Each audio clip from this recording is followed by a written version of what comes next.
Hello students, welcome to my YouTube channel study with Faisal. तो कैसे हैं आप सभी और कैसी चल रही है आप सभी की बोर्ड एग्ज़ाम की तैयारी। उम्मीद करता हूं आप सभी अच्छे होंगे और अपनी तैयारी बहुत ही बेहतरीन तरीके से कर रहे होंगे। आप सभी की तैयारी को और बेहतरीन बनाने के लिए हम डेली आपके लिए लेकर आते हैं प्रैक्टिस सेट, जिसमें हम most important previous year question को सोल्व करते हैं जो पिछले 10 सालों से लगातार बोर्ड में पूछे जा रहे हैं। और ये जो क्लास होने वाली है स्पेशली क्लास 10th की होने वाली है। उस जो भी बच्चे यूपी बोर्ड से हैं और 2024 से 25 के एग्ज़ाम देने वाले हैं वो इस वीडियो को ज़रूर देखें और बाकी बच्चे इस वीडियो को ना देखें, ठीक है। तो चलिए वीडियो को स्टार्ट करते हैं आज के फर्स्ट क्वेश्चन के साथ।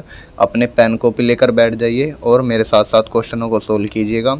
जो भी क्वेश्चन अगर आपको डाउट होता है तो उसे वीडियो पॉज करके देखिएगा और दोबारा से करने की कोशिश कीजिएगा। फिर भी अगर आपको कोई डाउट बच जाता है तो मुझे कमेंट बॉक्स में बताइएगा, मैं उसका सॉल्यूशन आपको प्रोवाइड करा दूंगा, ठीक है। तो चलिए वीडियो को स्टार्ट करते हैं। देखिए स्टूडेंट्स, आज की क्लास का फर्स्ट क्वेश्चन आपके सामने ऑब्जेक्टिव टाइप का क्वेश्चन है। 2024 में आपसे पूछा भी गया है। निम्नलिखित संख्याओं में कौन सी संख्या एक परिमेय संख्या है। तो इनमें आपको 4 संख्याएं दी गई हैं, आप बताना है कौन सी संख्या परिमेय है। तो यानी इसमें 3 अपरिमेय होंगी और 1 परिमेय होगी, उसको आपको छांटना है। तो परिमेय क्या होती है, जिसको अंश बटे हर के रूप में लिखा जा सकता है, यानी p बटा q की फॉर्म में हम लिख सकते हैं, वो क्या कहलाएगी, आपकी परिमेय कहलाएगी, ठीक है। या ऐसे कह दीजिए जो अंडर रूट से बाहर आ सकती हो वो परिमेय हो जाएगी, जो अंडर रूट से बाहर नहीं आ सकती वो अपरिमेय होगी। अब देखिए 3 अंडर रूट से बाहर नहीं आ सकता, ना ही 5 आ सकता, पूरा अंडर वर्ग नहीं होता इसका, तो ये तो परिमेय नहीं होगी। अंडर रूट 2 की अंडर रूट 7 में गुना करेंगे तो ये आएगा अंडर रूट 14। अंडर रूट 14 किसी का भी पूर्ण वर्ग नहीं है, तो ये भी क्या है, अपरिमेय हो जाएगी। अंडर रूट 12 को देखिए, अंडर रूट 12 को हम लिख सकते हैं 4 तिया 12 और 4 बाहर आ जाएगा 2 में, लेकिन 3 फिर भी अंदर रहेगा, तो ये भी क्या आ जाएगी, अपरिमेय। अब इसको देखिए ध्यान से, ये a+b और a-b का फॉर्मूला बन जाएगा। तो अंडर रूट 5 का वर्ग हो जाएगा शुरू में, और फिर माइनस अंडर रूट 7 का वर्ग हो जाएगा। 5 का अंडर रूट का वर्ग करेंगे तो अंडर रूट से स्क्वायर कैंसिल, यानी 5 - 7 और 5 - 7 -2, और -2 को हम -2/1 के रूप में लिख सकते हैं, जो कि आपकी क्या कहलाएगी, परिमेय कहलाएगी। तो इसमें केवल एक ही ऑप्शन है जो परिमेय है, ऑप्शन नंबर सी हो जाएगा। उम्मीद करता हूँ समझ में आया होगा। चलिए नेक्स्ट क्वेश्चन की ओर बढ़ेंगे, यहाँ तक नोट कीजिए पहले। देखिए स्टूडेंट्स, क्वेश्चन नंबर 2 बहुत ही इंपॉर्टेंट है और हर बार एग्जाम में पूछा जाता है। या तो आपसे पूछ लेगा कि सिद्ध कीजिए अंडर रूट 2 एक अपरिमेय संख्या है, या सिद्ध कीजिए अंडर रूट 3 एक अपरिमेय संख्या है, या इनके साथ कोई नंबर आपको चिपका के दे देगा कि 5 प्लस या 2 माइनस रूट 3, कुछ ऐसे करके उसमें भी बोलेगा सिद्ध करेंगे एक अपरिमेय संख्या है। तो इन टाइप के सवाल को आपको ध्यान से करके जाना है, सबका मेथड एक जैसा ही होता है। तो देखिए कैसे करेंगे इसको सॉल्यूशन। जब भी ऐसे सवाल आ जाएं कि सिद्ध कीजिए दी गई संख्या अपरिमेय है, तो उसको अपरिमेय न मानकर हम परिमेय मान के चलेंगे। तो क्या लेंगे, माना 5 प्लस के रूट 3 एक परिमेय संख्या है, एक क्या है, परिमेय संख्या है। अब अगर ये एक परिमेय संख्या है तो इसको p बटे q के रूप में लिखा जा सकता है। अतः 5 प्लस के रूट 3 बराबर p बटा q आया ना। अब जहाँ p व q धन पूर्णांक है तथा q does not equals to 0 हो, ठीक है। p और q क्या है, धन पूर्णांक है और q की वैल्यू 0 नहीं है। अब यहाँ से अंडर रूट 3 की वैल्यू निकाली, इस 5 को इधर ले जाइए, तो अंडर रूट 3 बराबर कितना आ जाएगा, p बटा q माइनस के 5, या एलसीएम ले लेंगे, कितना आ जाएगा, p माइनस के 5 q बटा q अंडर रूट 3, ठीक है। अब ध्यान से देखिए, चूँकि p और q क्या है, धन पूर्णांक है, और 5 भी कैसी संख्या, एक पूर्णांक है। तो जब पूर्णांक में से पूर्णांक घटेगा या पूर्णांक से डिवाइड करेंगे तो ये एक परिमेय संख्या आएगी, हाँ है ना। तो लिखेंगे चूँकि p q व 5 पूर्णांक है या पूर्णांक है, अतः p माइनस 5q बटे q एक क्या हो जाएगा, एक परिमेय है, ठीक है, एक परिमेय संख्या है। अब अगर ये परिमेय संख्या है तो इसके इक्वल भी तो परिमेय संख्या होनी चाहिए, तो लिखेंगे अतः, यहाँ पर लिखेंगे परिमेय संख्या है, अतः अंडर रूट 3 भी एक परिमेय संख्या होनी चाहिए, परिमेय संख्या है। लेकिन हम जानते हैं √3 कैसी संख्या है, एक अपरिमेय संख्या है। तो ये जो है एक गलत विरोधाभास हो रहा है कि √3 एक परिमेय है। तो लिखेंगे जो कि यह तथ्य है, जो कि ये लिखेंगे परंतु यह तथ्य कि √3 परिमेय संख्या है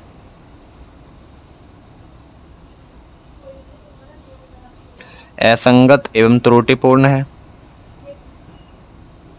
असंगत एवं त्रुटिपूर्ण है। और यह त्रुटि हमें किस कारण प्राप्त हुई है, क्योंकि हमने एक गलत परिकल्पना मान ली है। और लिखेंगे और यह विरोधाभास यह विरोधाभास हमें हमारी गलत परिकल्पना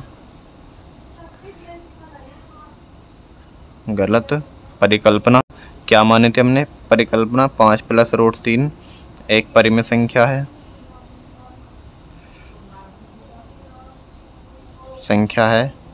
के कारण प्राप्त हुई। तो ये जो है गलत परिकल्पना हमें इस कारण प्राप्त हुई क्योंकि हमने इसको गलत मान लिया है। तो लिखेंगे अतः 5 + √3 एक अपरिमेय संख्या है।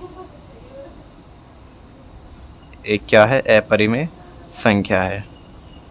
आपको ये रटना ही होगा, चाहे कैसे भी कर लीजिए, लेकिन ऐसी टाइप से होगा ये सवाल और इसका कोई मेथड नहीं है, इसको आप ऐसे ही करना है। ठीक है, तो चलिए नेक्स्ट क्वेश्चन देखिए।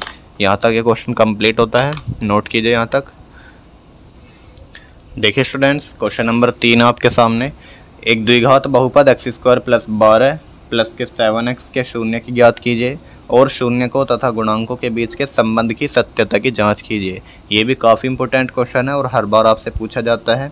ठीक है, चलिए कैसे करेंगे। सबसे पहले जो दिया है उसको लिखेंगे सॉल्यूशन। दिया है बहुपद fx बराबर, इसको हम fx मान लेंगे बहुपद को, x² + के इस 7x को आगे लिखे और 12 को पीछे लिखे। ये आपका एक बहुपद है। अब इसके फैक्टर कीजिए, गुणनखंड कीजिए। तो 12 × 12, 12 के ऐसे फैक्टर कीजिए कि दोनों का योगफल 7 आए। तो 4 × 12 हो जाएंगे। तो x² + के 4x + के 3x और प्लस के 12।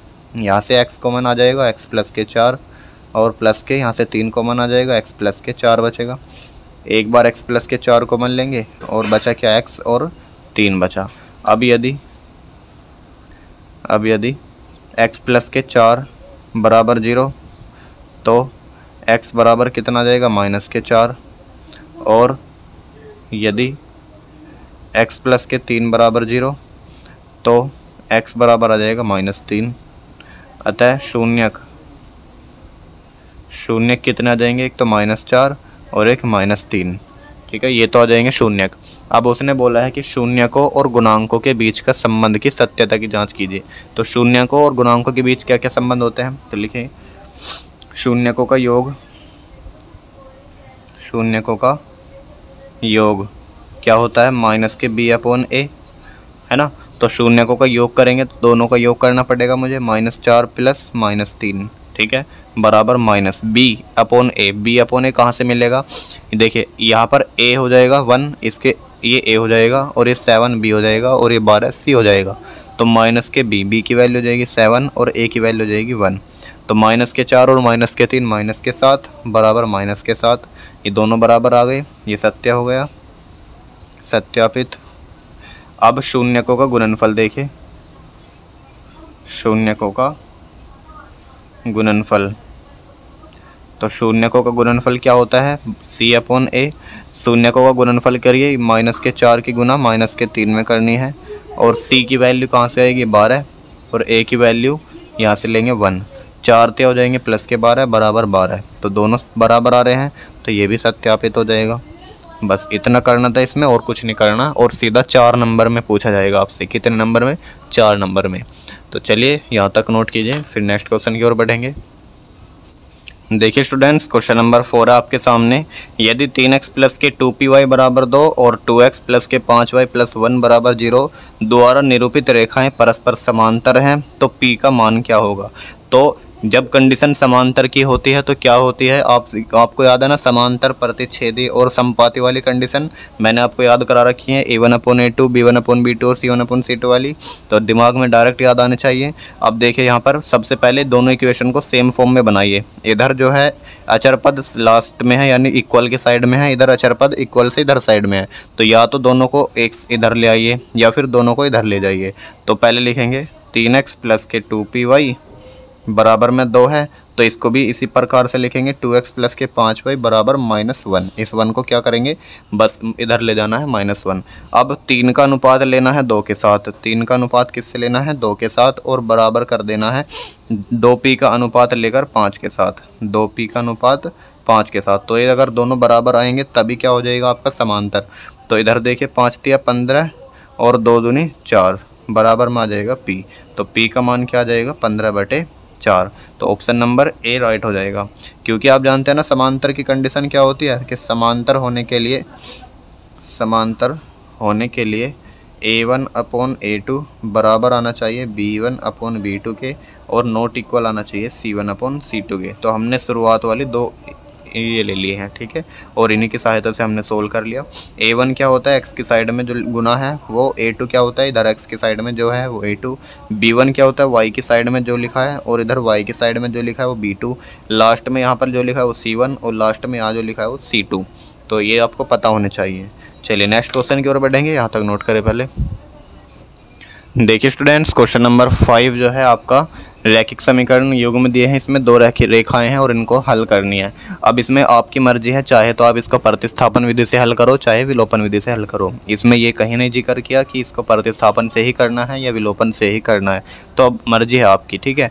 2024 में पूछा गया और सीधा 4 नंबर में आएगा।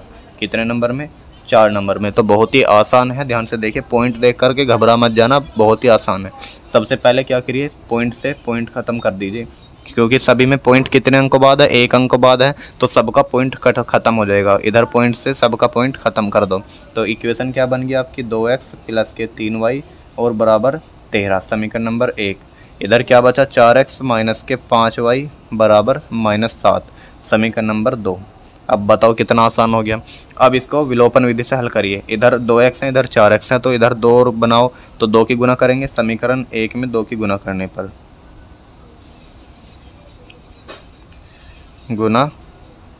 पर, तो समीकरण जब 1 में 2 की गुना करेंगे तो पूरी समीकरण में 2 की गुना होगी।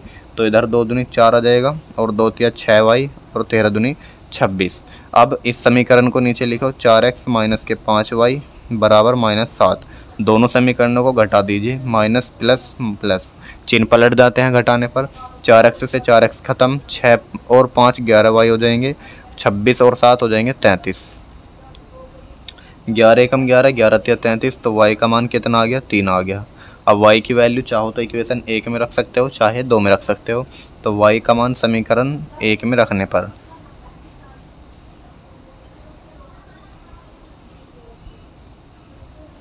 तो समीकरण 1 में रखेंगे, इधर आ जाएगा 2x प्लस के 3y, y की वैल्यू है 3 बराबर 13। 3 तिया 9 और 9 को 13 में से घटाएंगे 4 आ जाएगा, इधर 2x बचा, 2 से 4 गया 2 बार, यानी x का मान आ गया 2। अतः x बराबर 2 और y बराबर 3, ये आपका जो है आंसर है, ठीक है। और 4 नंबर पक्के। कितना आसान क्वेश्चन है, इसकी प्रैक्टिस कर लेना। नेक्स्ट क्वेश्चन की ओर बढ़ेंगे, यहाँ तक नोट कीजिए पहले। देखिए स्टूडेंट्स, क्वेश्चन नंबर 6 है आपके सामने। यदि 4 कुर्सियों तथा 7 मेज़ों का मूल्य 360 रुपये है तथा 6 कुर्सियों और 10 मेज़ों का मूल्य 520 रुपये है, तो एक कुर्सी और एक मेज़ का मूल्य अलग अलग ज्ञात कीजिए। ये 2024 में आपसे पूछा गया और कितने नंबर का आएगा, 6 अंक का, यानी लॉन्ग क्वेश्चन में आता है 6 नंबर का। बहुत ही आसान है, ध्यान से समझना है बस। आपसे जो पूछा है उसी को मान लो। एक कुर्सी का मूल्य पूछा है और एक मेज का मूल्य पूछा है, तो मान लीजिए सबसे पहले माना एक कुर्सी का मूल्य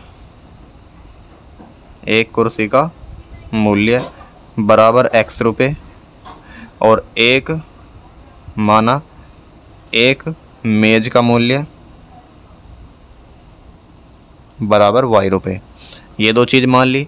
अब प्रश्न के अनुसार आइए, प्रश्नानुसार। तो प्रश्न के अनुसार क्या कह रहा है वो, 4 कुर्सियों और 7 मेज़ों का मूल्य 360 रुपये। तो 4 लिखे पहले, और एक कुर्सी का मूल्य है कितना, x है, तो x लिखेंगे, और का मतलब जोड़ देंगे 7 लिखेंगे, और मेज़ का मूल्य कितना है, y है, तो y लिखेंगे। दोनों का मिलाकर के कुल मूल्य 360 है, समीकरण नंबर 1। तथा अब आगे पढ़ेंगे सवाल में, 6 कुर्सियों यानी कि 6x हो जाएगा, प्लस 10 मेज़ों यानी 10y हो जाएगा, बराबर आ जाएगा 520। ठीक है, यहाँ पर जो है 2 से कट रहा है, 2 तिया 6, 2 पंजे 10, और 2 से काट दीजिए 26 बार, यह आ जाएगा 3x प्लस के 5y बराबर 260। तो जितना सोल्व हो सके उतना ज़्यादा से ज़्यादा सोल्व करना है। अब आपके सामने 2 इक्वेशन बन गई हैं, चाहे तो आप इसको प्रतिस्थापन विधि से सोल्व करो, चाहे विलोपन से। मैं आपको सजेशन दूंगा आप ज़्यादातर विलोपन विधि का इस्तेमाल कीजिएगा, बहुत ही आसान होती है। तो विलोपन विधि में क्या होता है, किसी एक का गुणांक बराबर कर लीजिए, या तो x वाले का या y वाले का। अब इधर x के गुणांक है 4 और इधर है 3, तो 4 और 3 का पहाड़ा कब तक पढ़ेंगे, जब दोनों में सेम सेम आ जाएगा, यानी 12 आ जाएगा। तो 12 बनाने के लिए इसमें 3 की गुना करनी पड़ेगी, और 12 बनाने के लिए इसमें 4 की गुना करनी पड़ेगी। तो लिख देंगे समीकरण 1 में 3 से, व समीकरण 2 में 4 से गुना करके, 4 से गुना करके। अब देखिए, अगर चिन्ह समान है तो घटाएंगे, और अगर अपोजिट है तो जोड़ेंगे। अब इधर भी प्लस साइन है 4 के आगे, 3 के आगे भी प्लस साइन है, तो समान चिन्ह है तो क्या करेंगे, घटाएंगे, 4 से गुना करके घटाने पर। तो सबसे पहले 3 की गुना करो ऊपर, 3 चौके 12x, ऊपर हो जाएगी 3 सत्ते 21y, और 3 की जब 36 में करेंगे 3 0 0, 3 छंग 18, 80 लघु 1, 3 3 और 1 10। इधर 4 से गुना करो, 4 तिया 12x प्लस 4 पंजे 20y, और 4 0 0, 4 6 24, हासिल लघु 2, 4 दूनी 8 और 2 10। अब घटाओ इन्हें, माइनस माइनस माइनस, 12 से गया 12, 21 में से 20 गया, 1 बचेगा, और 1080 में से 1040 हो जाएंगे तो 40 बचेंगे, यानी y का मान कितना आ गया, 40 आ गया। अब y का मान चाहो तो समीकरण 1 में रखो, चाहे समीकरण 2 में रखो। तो लिखेंगे y का मान समीकरण 1 में रखने पर, तो y का मान रखेंगे, इधर आ जाएगा 4x प्लस के 7y, y की वैल्यू है 40 बराबर 360, 4x प्लस के 7 चौक 28 बराबर 360। अब 280 को 360 में से घटाएंगे तो कितना आएगा, 4x बराबर 360 माइनस 280, तो 0, 16 में से 8 गए बचे 8, 4x आ गया, 4 से 80 गया 20 बार, यानी x का मान कितना आ गया 20। तो लिखेंगे, अब x किसे माना था हमने, कुर्सी का मूल्य, और y माना था मेज का मूल्य। तो अतः एक कुर्सी का मूल्य बराबर 20 रुपये, और एक मेज का मूल्य बराबर 40 रुपये। यही आपका राइट आंसर हो जाएगा।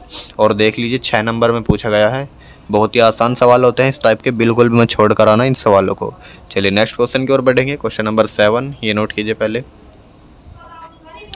देखिए स्टूडेंट्स, क्वेश्चन नंबर 7 है, आपसे डायरेक्ट इसमें फॉर्मूला पूछा है किसका, विविक्तर का। तो एक द्विघात समीकरण ax² plus bx plus c बराबर 0 दी है, और इसमें आपसे विविक्तर पूछा है। तो आप सभी जानते हैं विविक्तर का फॉर्मूला क्या होता है, विविक्तर यानी d बराबर कितना होता है, b² माइनस 4ac। तो ये फॉर्मूला याद होगा आप सभी को, तो ऑप्शन नंबर सी इसमें करेक्ट हो जाएगा। अब देखिए यहाँ पर इसने डायरेक्ट समीकरण दी है, तो इसकी फॉर्म बनेगी b² माइनस 4ac। लेकिन हो सकता है अगली बार आपको ये समीकरण ऐसे भी दे सकता है, a की जगह कुछ और दे दे, जैसे 3x² माइनस के 2x और प्लस के 2, ऐसे भी दे सकता है। तो पूछ सकता है विविक्तर ज्ञात कीजिए, तब यहाँ पर a b c बदल जाएंगे, और यहाँ पर a b c का मान रख के जो भी हल करके आएगा वो विविक्तर हो जाएगा। ठीक है, तो इस टाइप से भी आपको प्रिपेयर करना है सवाल को। चलिए नेक्स्ट क्वेश्चन देखिए, यहाँ तक नोट करो पहले। देखिए स्टूडेंट्स, क्वेश्चन नंबर 8 है आपके सामने। एक द्विघात समीकरण दी है, √3x² माइनस 11x प्लस के 8√3 बराबर 0। के मूल ज्ञात कीजिए, और ये आपसे 2022 में पूछा गया, 2024 में भी पूछा गया।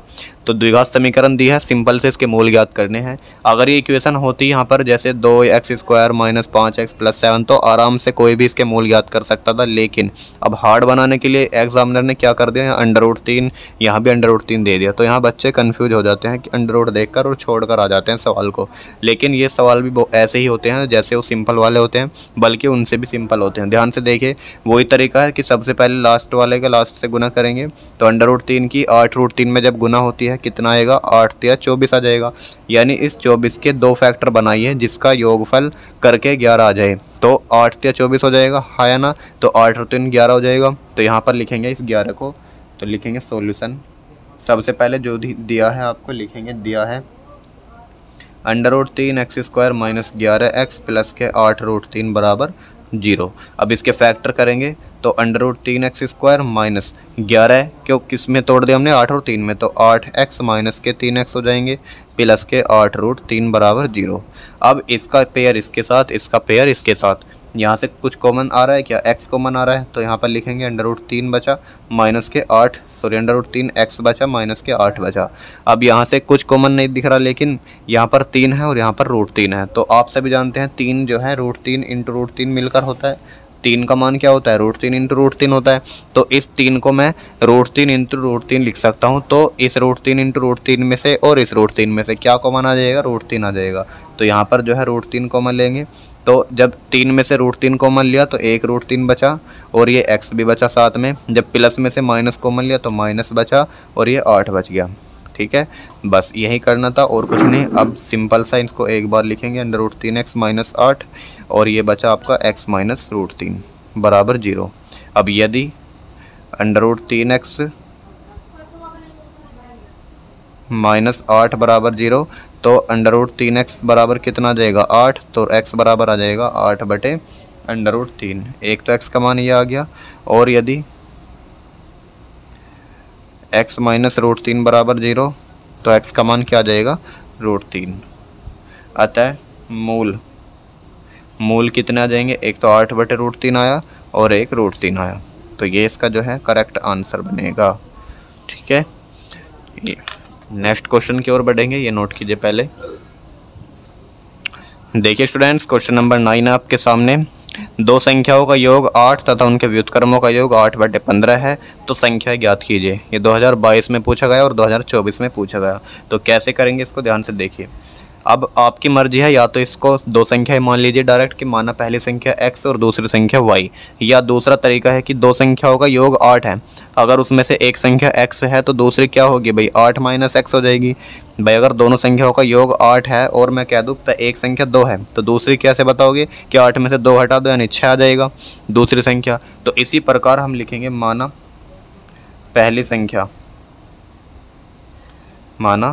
पहली संख्या बराबर x और दूसरी संख्या क्या हो जाएगी, अतः दूसरी संख्या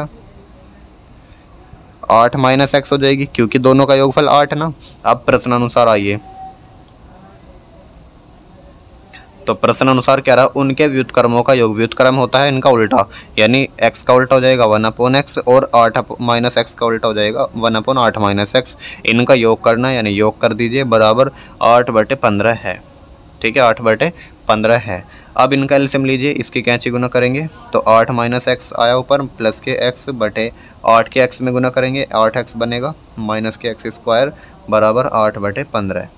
x से x खत्म और इधर बचा 8/8x - x² बराबर 8/15। इस 8 से गया 8, इस 15 को इधर पहुंचा दिए और इसको इधर पहुंचा दीजिए, तो 15 बराबर 8x - x², या इधर कह दीजिए, इसको दोनों को इधर ले आइए, x² माइनस के 8x प्लस के 15 बराबर 0। 15 के फैक्टर करने आते हैं आपको कि 15 के 2 ऐसे फैक्टर करेंगे जिसका योगफल 8 आ जाए, तो 5 × 15 हो जाएगा। तो x² माइनस के 5x और माइनस के 3x प्लस के 15 बराबर 0। यहाँ से x को मन लेंगे, यहाँ से 3 को मन लेंगे, x को मन लिया तो x - 5 और यहाँ से 3 को मन लिया तो x - 5 बराबर 0। तो x - 5 और x - 3 आया बराबर 0। x बराबर कितने मान आ गए, 2 आ गए, एक तो 5 और एक आ गया x बराबर 3। यानी संख्या कौन कौन सी होंगी, यदि अतः पहली संख्या क्या हो जाएगी, अतः पहली संख्या हो जाएगी 5। तो दूसरी क्या हो जाएगी, दूसरी संख्या हो जाएगी फिर 3 हो जाएगी। ठीक है, तो या कर के लिख सकते हैं, या पहली संख्या अगर 3 है, पहली संख्या बराबर अगर 3 है तो दूसरी संख्या क्या हो जाएगी, 5 हो जाएगी। ठीक है, ये आपका आंसर बन जाएगा। चलिए नेक्स्ट क्वेश्चन की ओर बढ़ेंगे, यहाँ तक नोट करो पहले। देखिए स्टूडेंट्स, क्वेश्चन नंबर 10 है आपके सामने। ये समांतर श्रेणी वाले चैप्टर से है। समांतर श्रेणी 4, 9, 14 और ... 254 का अंत से 10वां पद होगा। यानी अब की बार अंत से पूछा है, ऑप्शन दिए गए हैं 2024 में पूछा गया है। तो आप सभी जानते हैं अगर शुरुआत से nवां पद निकालना हो कि प्रारंभ से nवां पद क्या होता है, प्रारंभ से nवां पद यानी an बराबर a plus n-1 into D. एक तो फॉर्मूला लगता है ये, लेकिन अगर वो पूछ ले अंत से nवां पद तब फॉर्मूला थोड़ा सा चेंज हो जाएगा। अंत से nवां पद, तो अंत से nवें पद का फॉर्मूला क्या हो जाएगा, a minus n-1 into D. बस इतना अंतर है, ध्यान से देख लीजिएगा। ठीक है, क्या हो जाएगा, a की जगह मतलब प्लस की जगह बस माइनस आना है और कुछ नहीं। तो लिखेंगे a बराबर इसमें 4 और d बराबर क्या होता है, a2 माइनस a1 यानी 9 में से 4 जाएंगे, बचेंगे आपके 5। ठीक है, n बराबर है आपका 10 क्योंकि मुझे 10वां पद निकालना है। तो लिखेंगे अंत से 10वां पद बराबर यानी कि a10 बराबर a minus n-1 into D. n की वैल्यू हो जाएगी 10 माइनस 1 इंटू डी। अब a माइनस 9d। ठीक है, a की वैल्यू कितनी है 4 माइनस 9 इंटू डी की वैल्यू कितनी है आपकी 5। बच्चों यहाँ पर जो है एक फॉर्मूले में थोड़ा सा मिस्टेक हो गई है, a की जगह बस l कर लेना है। ठीक है, a की जगह क्या कर लेना है, l कर लेना है, क्योंकि भाई प्रारंभ से nवां पद निकालेंगे तो मुझे प्रारंभिक पद की आवश्यकता पड़ेगी और अंत से nवां पद निकालेंगे तो मुझे अंतिम पद की आवश्यकता पड़ेगी। तो इसमें फॉर्मूला क्या हो जाएगा, an बराबर l minus n-1 into D. अब यहाँ पर a की वैल्यू नहीं लेनी है आपको, l की वैल्यू लेनी है। l बराबर कितना है, अंतिम पद यानी 254। तो अब डायरेक्ट लिखिए अंत से 10वां पद यानी l माइनस के 10 माइनस 1 इंटू डी। तो l की वैल्यू कितनी आ जाएगी यहाँ पर, l की वैल्यू 254 और माइनस 10 माइनस 1 इंटू 9 और डी की वैल्यू हो जाएगी 5। तो 254 माइनस 45, इसको सोल्व करो। 14 में से 5 गए 9 और 4 में से 4 गए 0 और बचेंगे 2, यानी आंसर क्या बनेगा 209। तो ऑप्शन नंबर सी इसका करेक्ट हो जाएगा। तो बस आपको क्या याद रखना है कि प्रारंभ से nवें पद का फॉर्मूला है an बराबर a plus n-1 into D. a क्यों आया, क्योंकि प्रारंभ से पूछ रहा है तो प्रारंभिक पद की आवश्यकता पड़ेगी, और अगर अंत से nवां पद पूछेगा तो हमको अंतिम पद की आवश्यकता पड़ेगी। बस प्लस की जगह माइनस कर देना है, बाकी सब चीज़ वही रहेगी। ठीक है, चलिए नेक्स्ट क्वेश्चन की ओर बढ़ेंगे, यहाँ तक नोट करें पहले। देखिए स्टूडेंट्स, क्वेश्चन नंबर 11 आपके सामने। यदि किसी एपी के पहले m पदों का योग n तथा n पदों का योग m है तो m प्लस n पदों का योगफल ज्ञात कीजिए। 2024 में पूछा गया है और बहुत ही अलग क्वेश्चन है, थोड़ा सा इसको ध्यान से देखिएगा, इम्पोर्टेंट भी है। तो कैसे करेंगे सॉल्यूशन, आपको एक फॉर्मूला याद होना चाहिए कि n पदों का योगफल है ना, हम जानते हैं कि n पदों का योगफल क्या होता है, n पदों का योगफल यानी कि Sn बराबर होता है n/2 और 2a plus n-1 into D. ये फॉर्मूला आप सभी को याद होगा, उम्मीद करूंगा सबको याद होगा। ठीक है, अब उसने बोला है m पदों का योगफल, तो m पदों का योगफल इसका मतलब n की जगह m आ जाएगा। तो लिखेंगे Sm यानी कि m पदों का योगफल n है तो बराबर में n, तथा और कह रहा है n पदों का योगफल m है तो n पदों का योगफल यानी Sn बराबर क्या है m है तो स्मॉल m आ जाएगा। अब इसका फॉर्मूला क्या ओपन होगा भाई, अगर Sn था तो ओपन हुआ n/2 2a plus n-1 into D. अब की बार m है तो n की जगह बस m रख दो, तो m/2 और 2a plus m-1 into D. जहाँ जहाँ n था वहाँ पर m आ गया और बराबर में n। ठीक है, इस 2 की गुना इधर कर देंगे तो कितना आ जाएगा, 2am इधर गुना करिए m की और प्लस m और m-1 इंटू डी, और इस 2 की गुना कर दिया हमने इधर n में। ठीक है, तो समीकरण नंबर 1। अब यहाँ पर एस एन का फॉर्मूला क्या ओपन होगा, n/2 into 2a plus n-1 into D बराबर में है m। ठीक है, सेम इसी प्रकार n की गुना अंदर करेंगे तो 2an plus n into n-1 into D बराबर इस 2 की गुना इधर करेंगे तो 2m आ जाएगा। समीकरण नंबर 2। अब समीकरण 1 में से समीकरण 2 को घटाओ तो लिखेंगे समीकरण 1 में से समीकरण 2 को घटाने पर, तो घटाएंगे कितना आ जाएगा 2am, इधर 2an है तो इधर आ जाएगा 2am माइनस के 2an और प्लस ये वाली वैल्यू में से ये वाली वैल्यू घटेगी m into m-1 into D minus ये वाली वैल्यू लिखेंगे n into n-1 into D बराबर RHS में से RHS घटाओगे तो 2n माइनस 2m लिखोगे। ठीक है, अब देखिए इसका पेयर इसके साथ बनाओ, इसका पेयर इसके साथ और इसका पेयर इसके साथ। यहाँ से कुछ कॉमन आ रहा है क्या, 2a कॉमन आ रहा है तो यहाँ बचा m माइनस n प्लस इधर क्या कॉमन आ रहा है, d कॉमन आ रहा है तो अंदर बचेगा m की गुना कर देंगे तो m स्क्वायर माइनस के m बचा और n की गुना कर दो अंदर तो माइनस के n square minus minus plus के n बचा बराबर इधर से 2 कॉमन ले लो और माइनस भी कॉमन ले लो साथ में तो आ जाएगा m माइनस n। ठीक है, ऐसा क्यों करा, क्योंकि इधर भी m माइनस n आ रहा है तो इधर भी मुझे माइनस n कॉमन बनाना पड़ेगा। अब ध्यान से देखिए 2a m minus n plus के डी एज इट इज, इधर देखिए m square minus n square को एक साथ लिखेंगे और माइनस m प्लस के m को इस एक काम कीजिए इसमें से माइनस कॉमन ले लेंगे तो इधर बचेगा m माइनस n। ठीक है, बराबर में माइनस के 2 और m माइनस के n। यहाँ से जो है ध्यान से देखना है अब m माइनस n प्लस के d, इसको a square minus B square का सूत्र ओपन करो यानी m minus n into m plus n। ठीक है, और माइनस में है आपका m माइनस n और बराबर में आ जाएगा माइनस के 2 m माइनस के n। अब यहाँ से m माइनस n कॉमन लीजिए इसमें से और इसमें से, बाहर ले सकते हैं इसके d के साथ, यहाँ तक नोट करो पहले। अब देखिए क्या आ जाएगा इधर 2a m minus n plus में d, अब d की साइड में आ जाएगा m माइनस n तो अंदर क्या बचा m प्लस n और माइनस के 1 बचा और इधर माइनस के 2 m माइनस के n बच रहा है। ठीक है, अब इसमें से और इसमें से भी n माइनस n कॉमन ले लेंगे तो कितना आ जाएगा, अंदर बचेगा 2a प्लस के d और ये बचा आपका m प्लस n माइनस से 1 और बराबर में माइनस के 2 m माइनस के n, इससे ये कट जाएगा तो कितना अब बचा इधर 2a प्लस के, इसको d को आगे लिख देंगे m plus n minus 1 into D बराबर माइनस के 2। समीकरण नंबर 3 ये बचा आपका। अब उस सवाल ने क्या बोला है, सवाल ने बोला है m प्लस n पदों का योगफल ज्ञात कीजिए तो लिखेंगे m प्लस n पदों का योगफल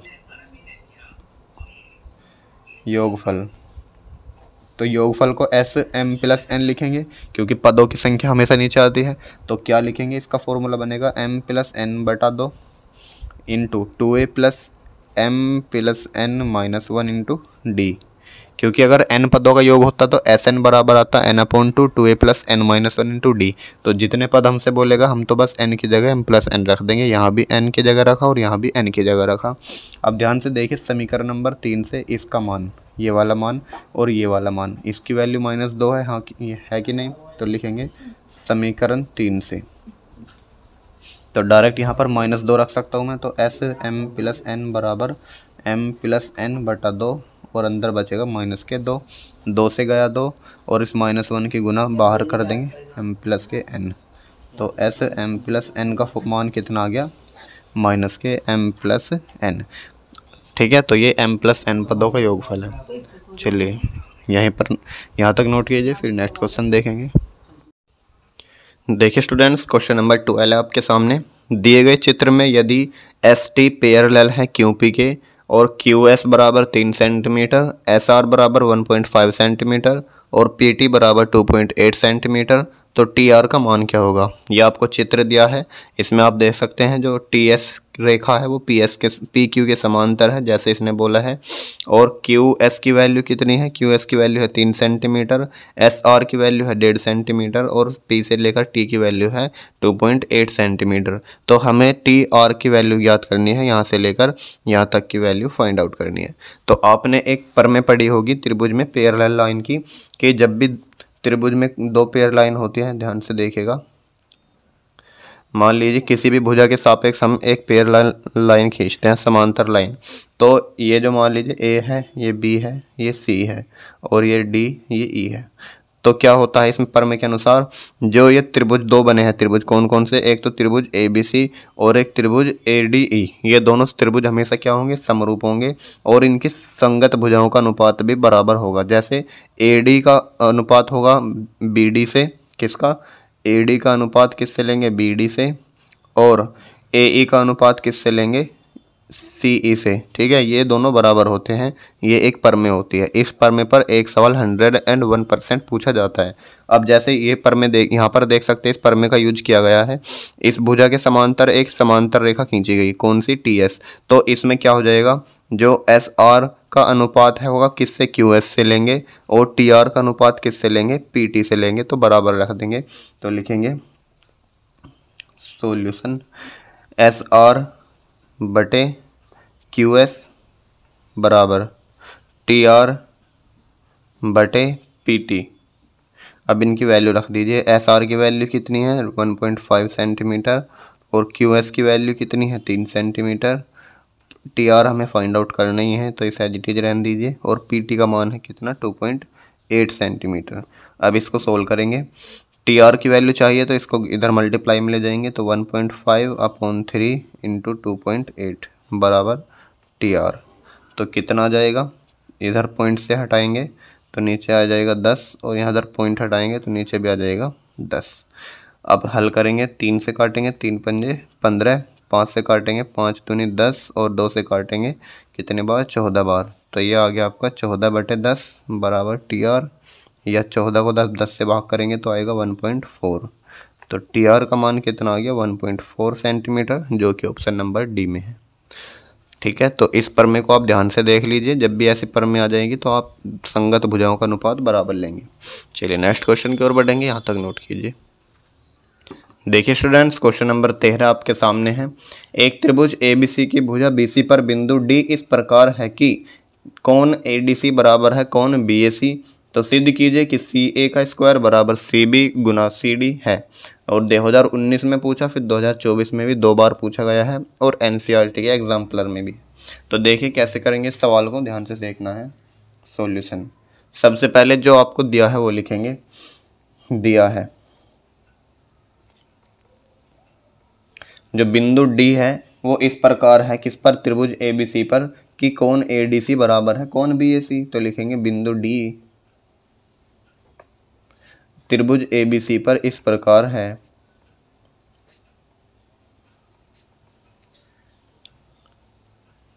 ये कह दीजिए त्रिभुज एबीसी की भुजा बीसी पर, किस पर है, भुजा बीसी पर इस प्रकार है कि कोण एडीसी बराबर होना चाहिए कोण बीएसी।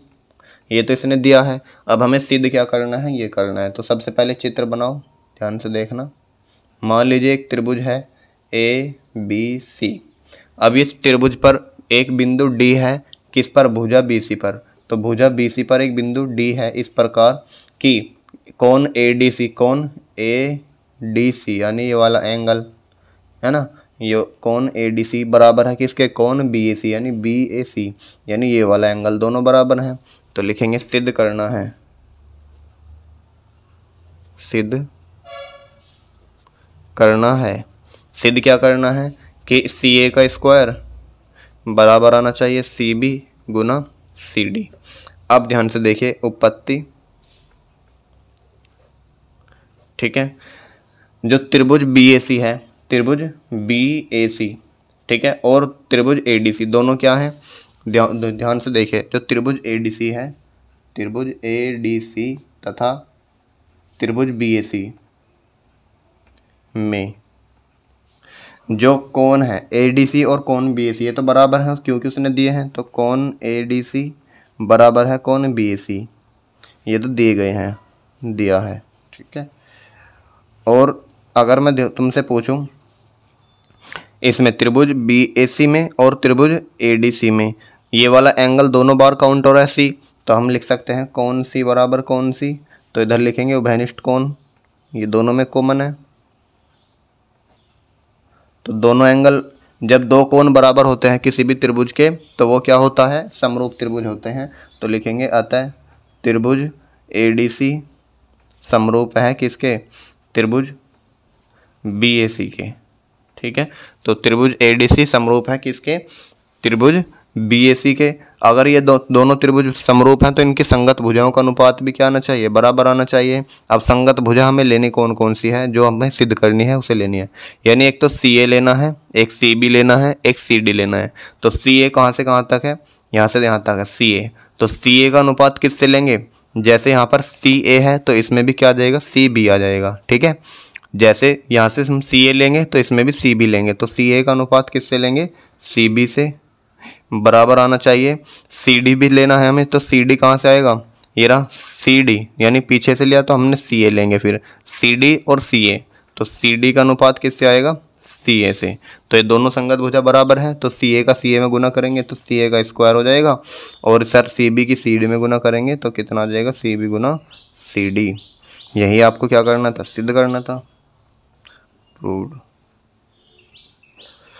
एक बार फिर से समझिए, क्वेश्चन के अनुसार एक त्रिभुज ABC है, उसकी भुजा BC पर बिंदु D इस प्रकार है। मान लीजिए एक त्रिभुज ABC है, उसकी भुजा BC पर बिंदु D इस प्रकार है कि कोण ADC बराबर है कोण BAC के, यानी जो कोण ADC है वो कोण BAC के बराबर है। तो हमें सिद्ध करना है CA का स्क्वायर बराबर CB इंटू CD। तो हमने लिखा जो भी दिया है बिंदु D त्रिभुज ABC की भुजा BC पर इस प्रकार है कि कोण ADC बराबर कोण BAC। अब सिद्ध क्या करना है, CA का स्क्वायर बराबर CB इंटू CD। अब उपपत्ति देखेंगे दोनों त्रिभुज में कि कौन, त्रिभुज ADC तथा त्रिभुज BAC में जो ये वाला एंगल है तो उसने दिया बराबर, और ध्यान से देखने पर हमें पता चला कि जो कोण C है ये दोनों में कॉमन है, क्योंकि त्रिभुज ADC में देख लो और त्रिभुज BAC में देख लो तो ये वाला एंगल जो है दोनों में दो बार काउंट हो रहा है, तो कोण C बराबर कोण C लिख दो, उभयनिष्ठ कोण। अब ये दोनों त्रिभुज समरूप होंगे क्योंकि दो एंगल बराबर हैं। अगर ये समरूप त्रिभुज है तो इनकी भुजाओं का अनुपात क्या आना चाहिए, बराबर आना चाहिए। अब भुजा लेनी कौन कौन सी है जो हमें सिद्ध करनी है, तो हमने क्या लिया, CA CB। जैसे हमने CA लिया तो इसमें CA कैसे आया था, पीछे से आया CA, तो इधर भी CD आएगा, ठीक है। तो CA का अनुपात किससे लेना है, CD से लेना है। और कौन सा लेना है, CB, तो CB कहाँ से आया, CB, तो इधर भी CA लेंगे, तो CB का अनुपात किससे लेना है, CA से। दोनों की कैंची गुना कर दी और आंसर आ गया आपका जो भी सिद्ध करना था, ठीक है। इंपॉर्टेंट क्वेश्चन है, नोट कीजिए इसको। देखिए स्टूडेंट्स, क्वेश्चन नंबर 14 है आपके सामने। बिंदु -3,4 की मूल बिंदु से दूरी है और ऑप्शन दिए गए हैं और 2024 में पूछा गया है। तो जब भी ऐसा सवाल आएगा तो आपको क्या करना है, आप जानते हैं मूल बिंदु किसे कहते हैं, 0 0, और एक बिंदु दिया है तो बिंदु -3,4 वह मूल बिंदु होता है 0,0 के बीच की दूरी निकालनी है। तो अब ये दो बिंदु हो गए, तो दो बिंदु के बीच की दूरी का सूत्र आपको याद ही है, क्या होता है, x2 - x1 का होल स्क्वायर और प्लस y2 - y1 का होल स्क्वायर, यही तो होता है। अब x2 क्या होगा, इसमें x1 ये हो जाएगा, y1 ये हो जाएगा, x2 ये y2, तो x2 - x1 यानी 0 - 3 करेंगे तो 0 माइनस माइनस हो जाएगा प्लस के 3 का whole square under root plus y2 - y1, y2 है 0 और y1 है आपका 4, इनका होल स्क्वायर। अब 0 में 3 ऐड करेंगे कितना आएगा, 3, और 3 का स्क्वायर हो जाएगा 9। 0 में से 4 घटाएंगे -4 आएगा और -4 का वर्ग आ जाएगा 16, कितना आ जाएगा, 16 9 25, और 25 का अंडर रूट कितना होता है 5। तो आंसर क्या हो जाएगा, ऑप्शन नंबर ए। तो आपको जो है इतना लिखने की ज़रूरत नहीं है क्योंकि ये बहुविकल्पीय सवाल है, तो इसकी हम डायरेक्ट ट्रिक से करेंगे। तो ट्रिक क्या है इसकी, जब भी आपको कोई बिंदु दे और कहे मूल बिंदु से दूरी बताओ, तो पहले वाले का स्क्वायर करके इसका स्क्वायर करके जोड़ दीजिए और उसका वर्गमूल निकाल दीजिए। पहले का स्क्वायर करेंगे तो 9 आएगा, दूसरे का स्क्वायर करेंगे 16 आएगा, इन दोनों को जोड़ेंगे और इसका वर्गमूल निकाल देंगे, डायरेक्ट आपका आंसर आएगा 16 9 25 और 25 का वर्गमूल होता है 5। तो आपको इतना सब लिखने की जरूरत नहीं है, आपका टाइम वेस्ट हो जाएगा वरना। ठीक है, अगर बहुविकल्प में आता है तो डायरेक्ट ट्रिक से करेंगे, लेकिन अगर आता है अतिलघु में 2 नंबर का तो आप मेथड से करेंगे। समझ गए। अब एक एग्जाम्पल के तौर पर देखिए, जैसे मैं कह देने लगूँ 1,4 की मूल बिंदु से दूरी बताओ, कि मूल बिंदु से दूरी, ऐसे सवाल आ जाएंगे डायरेक्ट। तो बताइए अगर ट्रिक से क्या हो जाएगा कि पहले वाले का वर्ग करेंगे 1 का वर्ग 1, दूसरे वाले का वर्ग करेंगे 4 का स्क्वायर 16 और दोनों का लेंगे अंडर रूट। 16 और 1 17 है, तो 17 किसी का भी वर्ग नहीं होता, तो आंसर यही बन जाएगा। ठीक है, उम्मीद करता हूँ ट्रिक आपको समझ में आई होगी। चलिए नेक्स्ट क्वेश्चन की ओर बढ़ेंगे। देखिए स्टूडेंट्स, क्वेश्चन नंबर 15 आपके सामने, बिंदुओं -3, 10 और 5, 4 को मिलाने वाले रेखाखंड के मध्य बिंदु के निर्देशांक ज्ञात कीजिए। तो ये डायरेक्ट फॉर्मूला बेस्ड सवाल आ गया आपके सामने 2 नंबर में। तो कैसे करेंगे आप जानते हैं, मध्य बिंदु के निर्देशांक क्या होते हैं। मध्य बिंदु के निर्देशांक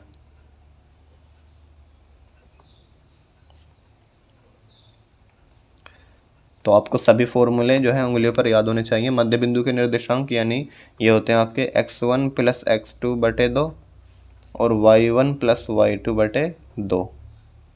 ठीक है, अब x1 क्या मानोगे इसमें ये, और y1 ये हो जाएगा, x2 ये हो जाएगा, तो y2 ये हो जाएगा। अब क्या लिखेंगे, x1 + x2 यानी -3 + 5 बटे 2, y1 + y2 यानी 10 + 4 बटे 2। ठीक है, कितना आ जाएगा, 5 में से 3 गया 2 और बटे 2, 10 और 4 14 बटे 2। अब इनको काट दीजिए, यह आ जाएगा 1,7। यही आपका आंसर आ जाएगा। देखो कितना आसान क्वेश्चन था। अगर ऐसा सवाल अब की बार आ गया तो आप उड़ा दोगे ना। ठीक है, चलिए नेक्स्ट क्वेश्चन की ओर बढ़ोगे। देखिए स्टूडेंट्स, क्वेश्चन नंबर 16 जो है आपके सामने, ये त्रिकोणमिति वाले चैप्टर से है। यदि p sin थीटा बराबर q cos थीटा हो तो कोसेक थीटा का मान क्या होगा। 2024 में ही पूछा गया है और ये सब 4 ऑप्शन दिए गए हैं आपको। तो कैसे करेंगे इन सवालों को। इस सवाल करने का केवल एक ही मेथड होता है, ध्यान से देखिए। इधर है p sin थीटा और इधर है q cos थीटा। ठीक है, अब या तो साइन को ले जाइए कोस के बटे में या कोस को ले जाइए साइन के बटे में, मर्जी है आपकी। तो कोस को इधर लाएंगे, नीचे आ जाएगा साइन थीटा बटे कोस थीटा, और इस p को इधर ले जाएंगे तो नीचे आ जाएगा q/p। अब ध्यान से देखिए, साइन थीटा बटे कोस थीटा किसका फॉर्मूला होता है, tan थीटा का। तो इसकी जगह आ जाएगा tan थीटा बराबर q/p, यानी tan थीटा का मान यदि ये है तो सवाल ये बन गया, यदि tan थीटा बराबर q/p तो कोसेक थीटा का मान क्या होगा। सिंपल सा सवाल है। अब आपने लाल बटे काका पढ़ा होगा, क्या पढ़ा होगा, लाल बटे काका। इसमें tan थीटा का मान क्या होता है, लंब बटे आधार, ये तो होता है। यानी ये तो हो जाएगा लंब और ये हो जाएगा आधार। ठीक है, tan थीटा में q तो हो गया लंब और p हो गया आधार। तो अब एक त्रिभुज बनाइए, लंब क्या है इसमें q है, आधार क्या है इसमें p है।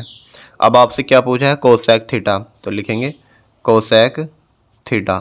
कोसेक थीटा क्या होता है, साइन थीटा का उल्टा, और साइन थीटा कहाँ पे मिलेगा, लंब बटे कर्ण में। तो कोसेक थीटा होता है कर्ण बटे लंब, तो इधर लिखेंगे कोसेक थीटा बराबर कर्ण बटे लंब। अब देखो ये ऑब्जेक्टिव है सवाल है, तो हम इसको ज़्यादा सोल्व नहीं करेंगे, डायरेक्ट इसका आंसर लिख देंगे। कैसे, ऊपर आएगा कर्ण, लेकिन कर्ण हमें ज्ञात नहीं है, लेकिन लंब तो हमें पता है। नीचे लंब की वैल्यू आएगी, लंब है हमारा क्यू, तो नीचे जो आएगी वो क्यू आएगी। तो क्यू केवल एक ही ऑप्शन में है नीचे, तो ऑप्शन नंबर ए इसका करेक्ट आंसर हो जाएगा।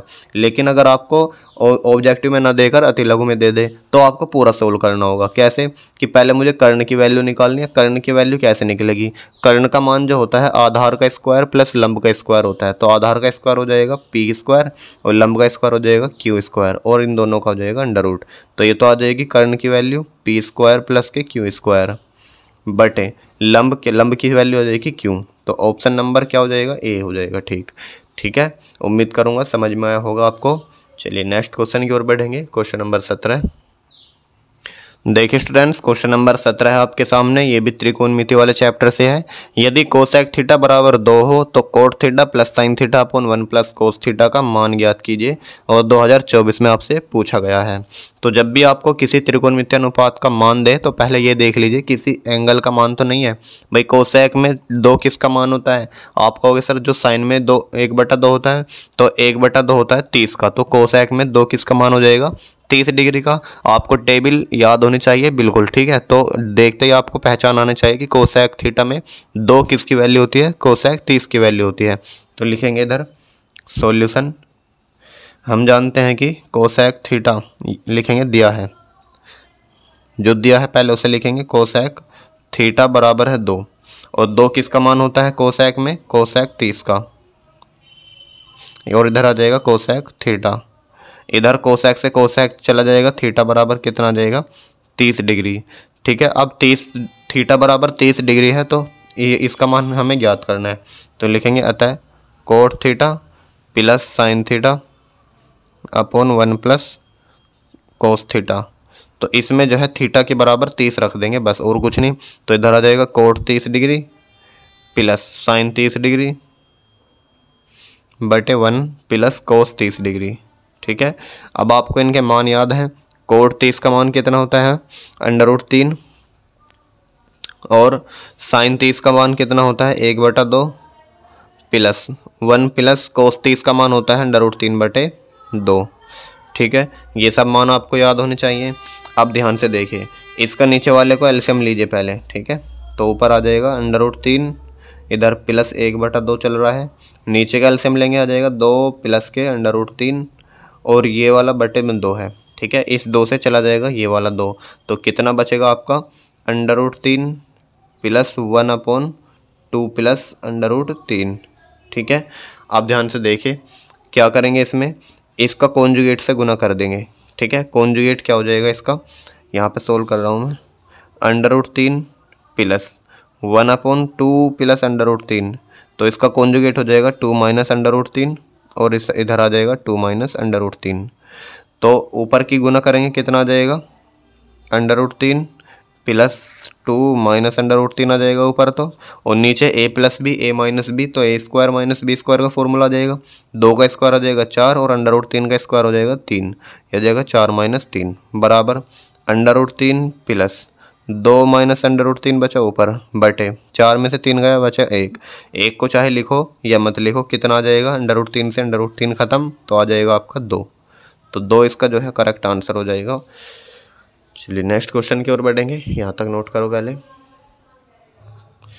देखिए स्टूडेंट्स, क्वेश्चन नंबर 18 जो है आपका सीधा 6 नंबर में पूछा जाएगा, और इम्पोर्टेंट क्वेश्चन है, 2024 में आपसे पूछा भी गया है। सिद्ध कीजिए 1 plus sine theta upon cos theta plus cos theta upon 1 plus sine theta बराबर 2 सेक थीटा। तो इसमें कुछ नहीं करना, आपको डायरेक्ट एलसीएम लेकर यानी कैंची गुना कर देनी है। तो इधर एलएचएस को सोल्व करेंगे और हमें आरएचएस लेकर आना है। तो इधर कैंची गुना करेंगे 1 प्लस साइन थीटा की 1 प्लस साइन थीटा में गुना करनी है, तो 1 plus sine theta into 1 plus sine theta हो जाएगा, और इधर कोस थीटा की कोस थीटा में गुना करेंगे तो स्क्वायर हो जाएगा ये बटे, और इधर कोस थीटा की गुना करनी है किसमें 1 प्लस साइन थीटा में, इसको एज इट इज रहने देना है। अब ये हो जाएगा 1 प्लस साइन थीटा, और 1 प्लस साइन थीटा को मैं क्या लिख सकता हूँ 1 प्लस साइन थीटा का होल स्क्वायर, हाँ या नहीं, और इधर आ जाएगा कोस स्क्वायर थीटा बटे, इसके अंदर मल्टीप्लाई नहीं करनी है आपको, एज इट इज रहने देना है। अब ऊपर जो है a प्लस बी का होल स्क्वायर बन रहा है, तो खोल देंगे इसको, a का स्क्वायर प्लस b का स्क्वायर और प्लस के 2ab, तो 2a कम 2 और ab का मतलब 2 साइन थीटा, और प्लस में कोस स्क्वायर थीटा बटे कोस थीटा और 1 plus sine theta as it is आ जाएगा नीचे। अब ध्यान से देखिए 1 तो एज इट इज रहेगा, और ये जो sine square theta plus cos square theta को एक साथ लिख देंगे, sine square theta plus cos square theta, और प्लस के 2 साइन थीटा अलग लिख देंगे बटे कोस थीटा और 1 प्लस के साइन थीटा। अब आपने फॉर्मूला पढ़ रखा है, चूंकि cos square theta plus sine square theta बराबर किसके होता है 1 के होता है, तो इसका मान कितना हो जाएगा 1 हो जाएगा। तो इधर लिखेंगे 1 प्लस 1 और प्लस के 2 साइन थीटा, और बटे में आ जाएगा cos theta into 1 plus sine theta, ठीक। अब यहाँ से देखिए 1 और 1 कितना हो जाएगा 2, और प्लस के 2 साइन थीटा बटे कोस थीटा और 1 प्लस के साइन थीटा। अब यहाँ से 2 कॉमन आ रहा है, तो ऊपर से 2 कॉमन ले लेंगे, तो बचेगा क्या 1 प्लस के साइन थीटा, और बटे में आ जाएगा कोस थीटा और 1 प्लस के साइन थीटा। अब ये सेम सेम से कट जाएगा, तो बचेगा क्या आपका 2 बटे कोस थीटा। अब कोस थीटा को जब ऊपर ले जाएंगे क्या हो जाएगा, सेक, क्योंकि हम जानते हैं 1 कोस थीटा बराबर होता है सेक थीटा के। ठीक है, तो जब 1 कोस थीटा को हम ऊपर ले जाएंगे कितना आ जाएगा, सेक थीटा। और यहीं आपको क्या करना था, सिद्ध करना था 2 सेक थीटा, तो लिख देंगे यहाँ पर RHS। उम्मीद करूंगा समझ में आया होगा। इंपॉर्टेंट क्वेश्चन है, सीधा 6 नंबर में पूछा जाएगा। चलिए नेक्स्ट क्वेश्चन की ओर बढ़ेंगे, यहाँ तक नोट करो पहले। देखिए स्टूडेंट्स, क्वेश्चन नंबर 19 है आपके सामने। ये त्रिकोणमिति के कुछ अनुप्रयोग जो होते हैं ऊंचाई दूरी वाले चैप्टर से लिया गया है। एक छड़ की लंबाई का उसकी छाया से अनुपात 1:√3 है। सूर्य का उन्नयन कोण ज्ञात कीजिए। और ये आपके 2024 में ही पूछा गया है HY सेट में। ठीक है, अब देखिए क्या लिखा है इसमें, छड़ की लंबाई और उसकी छाया का अनुपात 1/√3 है, तो सूर्य का उन्नयन कोण ज्ञात करना है। तो सबसे पहले एक छड़ मान लीजिए, ये छड़ है, ठीक है, और ये इसकी छाया है, ये हो जाएगी इसकी छाया। ठीक है, अगर मैं इसको एक त्रिभुज बना दूं, अब ध्यान से देखिए, सूरज कहाँ पर होगा, सूरज भाई यहाँ पर होगा। अब सूरज का उन्नयन कोण पूछा है हमसे, सूरज का उन्नयन कोण, तो उन्नयन कोण होता है नीचे से, यानी नीचे से देखने पर, तो ये वाला थीटा पूछा है। और क्या क्या दिया है उसने, छड़ की लंबाई का उसकी छाया से अनुपात, यानी लंबाई का छाया से अनुपात। अगर लंबाई 1 है तो छाया क्या हो जाएगी, √3, यानी ये 1 है तो छाया हो जाएगी √3, यानी ये लंब हो गया और ये आधार हो गया। तो हम यहाँ से थीटा का मान निकाल सकते हैं या नहीं, तो लिखेंगे tan थीटा बराबर, tan थीटा बराबर होता है लंब बटे आधार, यानी 1/√3। और tan में 1/√3 किसका मान होता है, tan 30 डिग्री। यहाँ से जो है tan थीटा आ गया और tan से गया tan, थीटा का मान आ जाएगा 30 डिग्री। तो कौन सा राइट हो जाएगा इसमें, ऑप्शन नंबर A राइट हो जाएगा। तो देखो कितना आसान था, जैसे जैसे बस क्वेश्चन बोले आपको ऐसे ऐसे ही करना है और बाकी कुछ नहीं दिमाग लगाना। चलिए नेक्स्ट क्वेश्चन की ओर बढ़ेंगे, यहाँ तक नोट करो पहले। देखिए स्टूडेंट्स, क्वेश्चन नंबर 20 है आपके सामने। किसी वृत्त पर एक बाह्य बिंदु से खींची जाने वाली स्पर्श रेखाओं की अधिकतम संख्या होगी, 2024 में आपसे पूछा गया है। तो सवाल क्या कह रहा है, मान लीजिए कोई वृत्त है, किसी वृत्त पर एक बाह्य बिंदु से, यानी बाहर से बिंदु है एक, मान लीजिए बिंदु P है, तो बिंदु से खींची जाने वाली स्पर्श रेखाओं की मैक्सिमम संख्या कितनी हो सकती है। तो अगर कोई बाहर से एक बिंदु है और वृत्त पर हमें स्पर्श रेखा खींचनी है, तो हम केवल और केवल 2 ही स्पर्श रेखा खींच सकते हैं। ठीक है, कितनी स्पर्श रेखा खींच सकते हैं, केवल और केवल 2 स्पर्श रेखा खींची जा सकती हैं। ठीक है, मान लीजिए अगर बिंदु यहाँ पर है तो भी हम 2 ही खींच सकते हैं, एक यहाँ पर और एक यहाँ पर। ठीक है, मान लीजिए अगर बिंदु यहाँ पर है तो भी हम 2 ही खींच सकते हैं, एक ऐसे और एक ऐसे। ठीक है, मान लीजिए अगर बिंदु यहाँ पर है तो बिंदु स्पर्श रेखा केवल और केवल 2 ही खींची जा सकती हैं एक बिंदु से बाहर से। लेकिन अगर पूछता कि वृत्त की परिधि पर कितनी स्पर्श रेखा खींची जा सकती है, वो अनंत हो जाएगा। ठीक है, अगर वृत्त की परिधि पर स्पर्श रेखाओं की बात करें तो कितनी हो जाएंगी, अनंत हो जाएंगी। तो ठीक है, तो राइट आंसर क्या हो जाएगा इसमें, ऑप्शन नंबर B हो जाएगा। और याद रखना, जब भी किसी बाह्य बिंदु से स्पर्श रेखा खींचते हैं तो दोनों ही बराबर होती हैं। ठीक है, ये भी और ये भी बराबर होंगी, ये वाली इसके बराबर हो जाएगी, ये वाली इसके बराबर हो जाएगी और ये वाली इसके बराबर हो जाएगी। चलिए नेक्स्ट क्वेश्चन की ओर बढ़ेंगे, यहाँ तक नोट करो पहले। देखिए स्टूडेंट्स, क्वेश्चन नंबर 21 है आपके सामने। एक बिंदु A से जो एक वृत्त के केंद्र से 7.5 सेंटीमीटर की दूरी पर है, वृत्त पर स्पर्श रेखा की लंबाई 6 सेंटीमीटर है, तो वृत्त की त्रिज्या ज्ञात कीजिए। और ये एक मोस्ट इंपॉर्टेंट सवाल है, अपने आप में कई बार बोर्ड में पूछा गया है, इस बार भी पूछा गया था 2024 में। ठीक है, वैल्यू अलग अलग दे सकता है लेकिन मेथड सबका एक ही रहता है। चलिए कैसे करेंगे, मान लीजिए एक वृत्त है जिसका केंद्र है O। अब इसके एक बिंदु से जो वृत्त के बाहर है, कहाँ से, केंद्र से 7.5 सेंटीमीटर की दूरी पर है। मान लीजिए एक बिंदु A है जो वृत्त के केंद्र से 7.5 सेंटीमीटर की दूरी पर है। ठीक है, वृत्त के केंद्र से 7.5 सेंटीमीटर दूर है। वृत्त पर स्पर्श रेखा की लंबाई 6 सेंटीमीटर है। अगर इससे हम स्पर्श रेखा की लंबाई देखें कोई भी, तो ये वाली वैल्यू यहाँ से लेकर यहाँ तक की 6 सेंटीमीटर है। तो वृत्त की त्रिज्या ज्ञात कीजिए। मान लीजिए यहाँ से लेकर यहाँ तक वृत्त की त्रिज्या है R, तो हमें जो है R का मान ज्ञात करना है। अब ध्यान से देखिए, जब भी एक वृत्त और स्पर्श, वृत्त की त्रिज्या और स्पर्श रेखा पर डाला गया लंब हमेशा 90 डिग्री पर होता है, आप जानते हैं, ये 90 डिग्री हो जाएगा। अब अगर इस त्रिभुज को ध्यान से देखें, ये A हो जाएगा, ये O हो जाएगा और ये B हो जाएगा।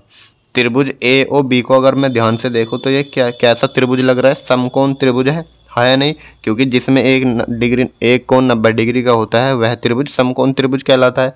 अब समकोण त्रिभुज में पाइथागोरस प्रमेय भी लग सकती है। अगर हमें दो भुजाएं ज्ञात हो, तीसरी ज्ञात करनी हो तो पाइथागोरस प्रमेय लगाते हैं। तो देखिए ध्यान से, त्रिभुज AOB में पाइथागोरस प्रमेय से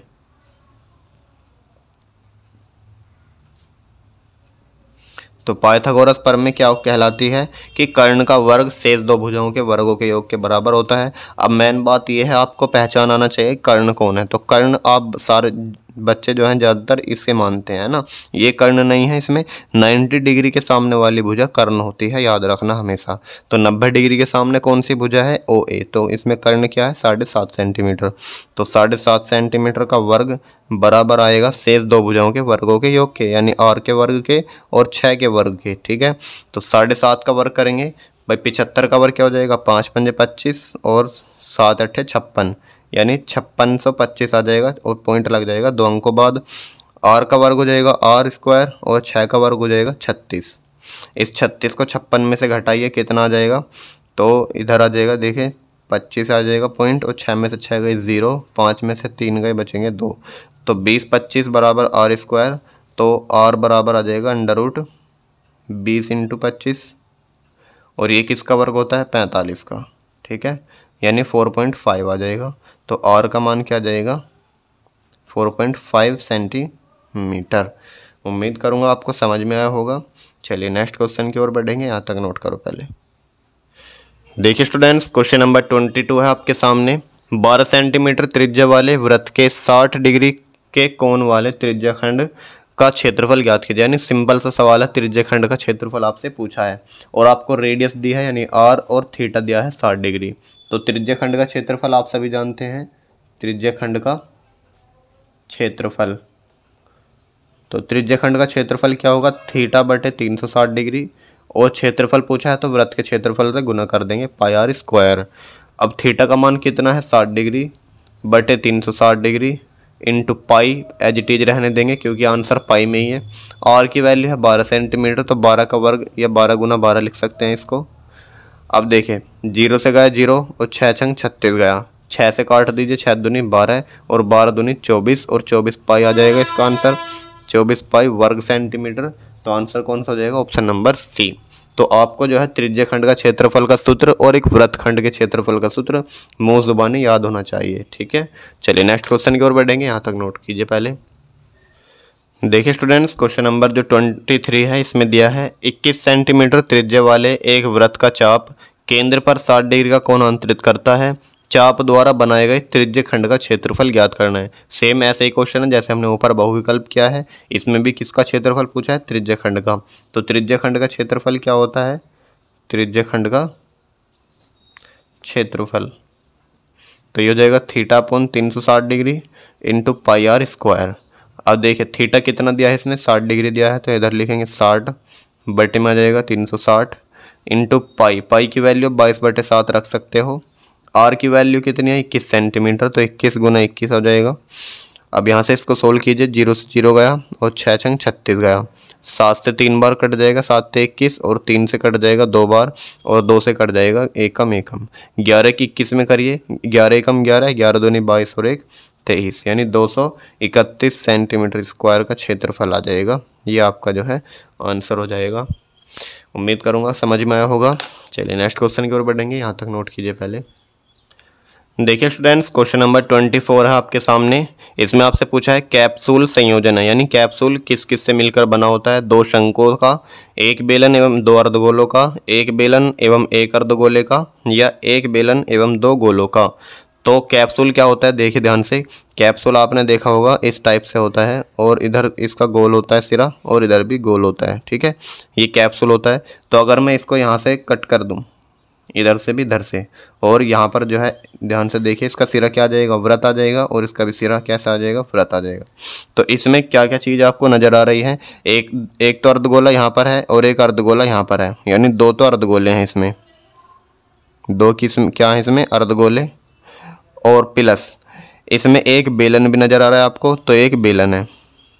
तो कैप्सूल किस किस का संयोजन है, एक बेलन और दो अर्धगोलों का। तो कैप्सूल हो जाएगा एक बेलन और दो अर्धगोलों का, यानी ऑप्शन नंबर बी करेक्ट हो जाएगा। तो आपसे इस टाइप के सवाल भी पूछे जाते हैं, 2024 में भी पूछा गया है। हो सकता है अब की बार तुमसे कैप्सूल वाला पूछा तो इस बार आपसे लट्टू वाला पूछ ले। तो लट्टू किसका संयोजन होता है, आप सभी जानते हैं कि लट्टू जो है एक अर्धगोला और एक शंकु, ठीक है। लट्टू इस टाइप से होता है, आप जानते हैं ना। तो लट्टू वाला भी आपको क्लियर करके चलना है। चलिए नेक्स्ट क्वेश्चन की ओर बढ़ेंगे। क्वेश्चन नंबर 25, यहाँ तक नोट कीजिए पहले। देखिए स्टूडेंट्स, क्वेश्चन नंबर 25 है आपके सामने।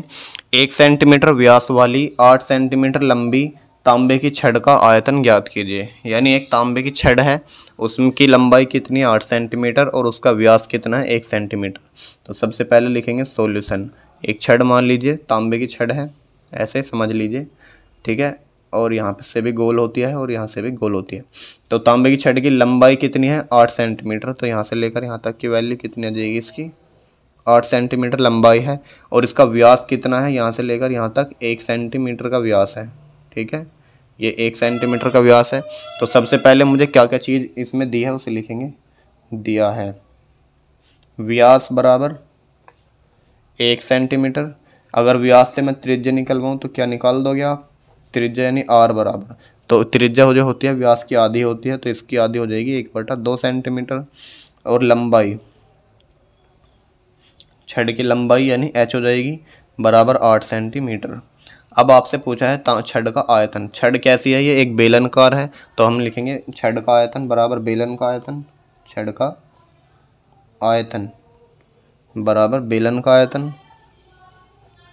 और बेलन का आयतन आप सभी जानते हैं कितना होता है, पाई आर स्क्वायर एच, है ना। अब पाई की वैल्यू रख दीजिए 22/7 या फिर 11.14 भी रख सकते हैं, क्योंकि आर जो है इसमें 7 से नहीं कट रहा। तो हम लिखेंगे 3.14 इंटू आर की वैल्यू रखेंगे 1/2 और इंटू 1/2।